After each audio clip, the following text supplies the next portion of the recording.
All right, so folks, what we're going to do today is we're going to run a handrail through the shaper, and this is the pattern that we use. We cut this from a profile that the company gave us. So as you see, we have 3 blades, 1, 2, 3. So we're going to run this blade right here with 1 pass. This blade is going to take out a lot of meat, so we'll do 2 passes with that blade, and then the top blade should be 1 pass. So a total of 3 passes for each side and the top. So that's 7 runs through the shaper. So I'm a little bit nervous about this. We bought these blades to make this custom handrail, which is a handrail that's in the main house. So we copied the profile, sent it out, got the blades made. So now we're going to run it, and we'll see how that goes. It's about 10 feet, so we'll see how we do. I just want to be really careful in setting it up, making sure I don't have any defects, because this took a lot of time to glue this up, and I really don't want to screw it up. But if we do, we have plenty more wood. It's just a matter of time and money, right? That's what it's all about. So let's go ahead and start running this, and let's see what happens. All right, folks, so what we're doing is basically we're outside, a little bit of a windy day. You can see with the trash bag, it's going to start fluttering there a little bit momentarily. But we're running this one side, and it's going pretty good with the shaper. The problem with the shaper is whenever you use it, you push it and you stop, and you're pushing and stopping, and it creates a little bit of chatter on the profile. I mean, you can sand that down with 80 grit, and then you work from 80, I go to 150. So it takes, a couple of hours to fix both sides. Here we go, we got the other side, but you'll see the profile on the bottom with those 2 beads and a flat spot in the middle. So, I mean, the shaper works pretty good with that, but then after we run this, we're going to take it downstairs and we're going to run it through the Williams & Husky molder. I can use the same blades on the shaper and the molder, so I have a custom jig that I put in that was made for me, and it just installed on the spindle, and it runs on both. All right, folks, so we're about to run this piece of wood, which is glued up through the planer. What we're going to do is just attach a profile to the back of this using some adhesive glue. So that kind of helps us align everything really good. And we'll give this a couple minutes to set up.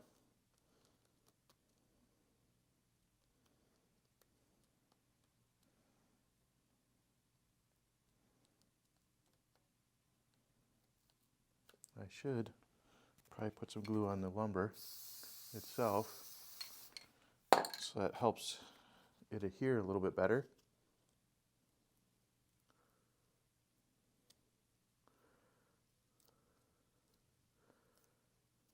And we'll let that set for a little bit. Doesn't have to be exact, because what I'm concerned about now is I've already run the sides, so these 2 reeds or beads, whatever you want to call them. Right now I want to run the finger groove, so that's this right here, and then the second knife would be the top to get rid of this. So my main focus is this right here. So we'll get that set up today, and hopefully you can run that. All right, folks, so what you see is we're running the finger groove now through the molder. And what I like about this Williams Husky molder is that it keeps everything very stable. It's got some downward pressure with the rollers, and it also has an auto feed mechanism.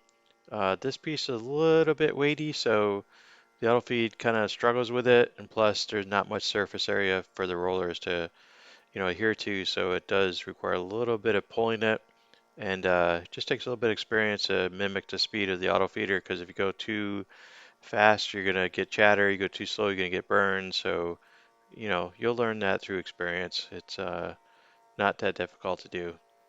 But you look at that profile, that's a very sweet profile for that side. I mean, I really like this, a really nice antique Victorian style handrail.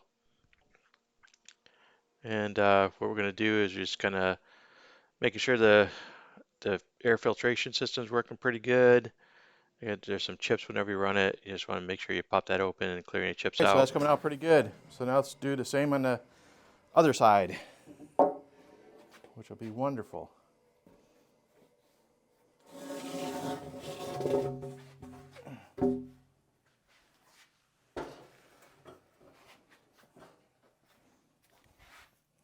right, so we're right on the profile, which is good. So that's awesome. We got a little bit of work to do here to shave this off with a chisel, but it looks pretty good for the most part. So now it's just a matter of getting this side done.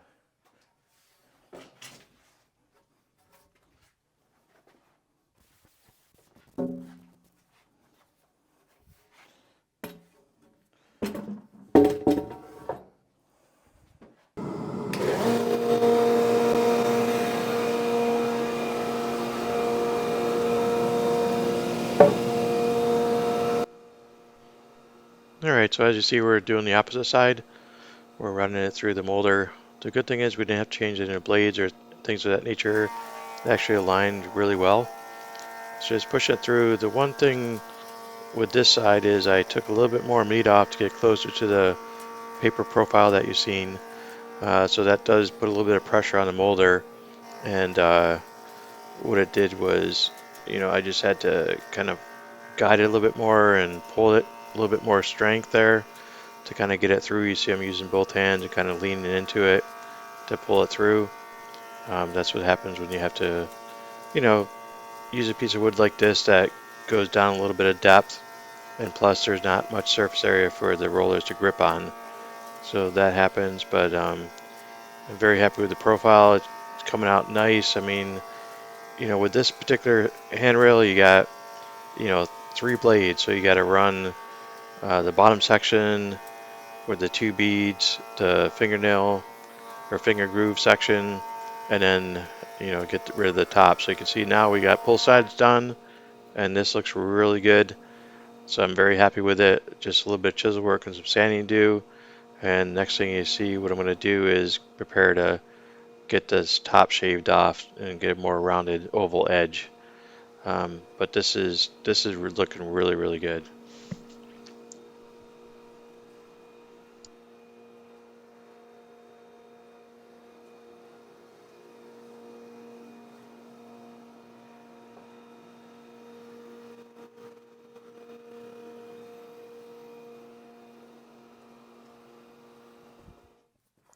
All right, folks, so you see we pretty much have the profile that we want. The third knife will cut this rounded top off. We'll set that up tomorrow. It does have some burn marks, but those will sand out. But for overall, I think it did a pretty good job. There's going to be some follow-up as far as chisel work. But, you can't buy these handrails at Home Depot. So this came out pretty good. All right, so now we're running the top. And man, this thing is coming out really good. Look at that.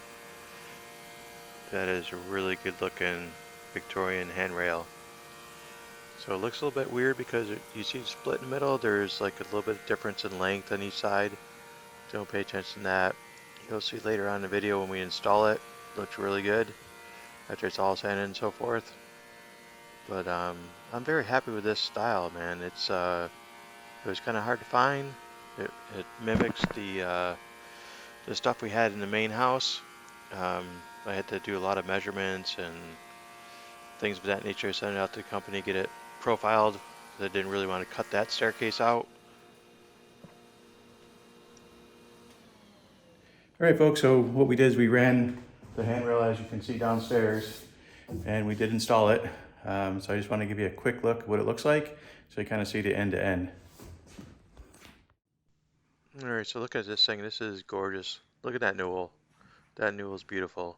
See, we don't have the balusters on these stairs yet. Just look at the handrail as we go up.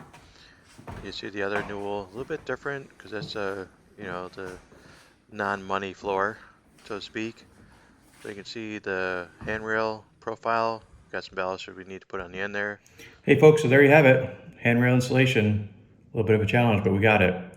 From making a handrail out of 2 laminated boards of mahogany, running it through the molder, installing it, putting it in place, putting the balusters in. So this is a little preview of my daughter's future room. Used to be an attic, which was unheated. Didn't count for any occupied space, but now it does. So we'll show a little bit more detail later on around that. We also created a little niche there, which is kind of cool. So you can put her stuffies in there and stuff like that. You know, give her a little bit of entertainment in this room. But, you know, we do appreciate you watching. We do appreciate you subscribing. And, you know, throw in some comments. We always will answer those. Be safe out there. Take care. Bye.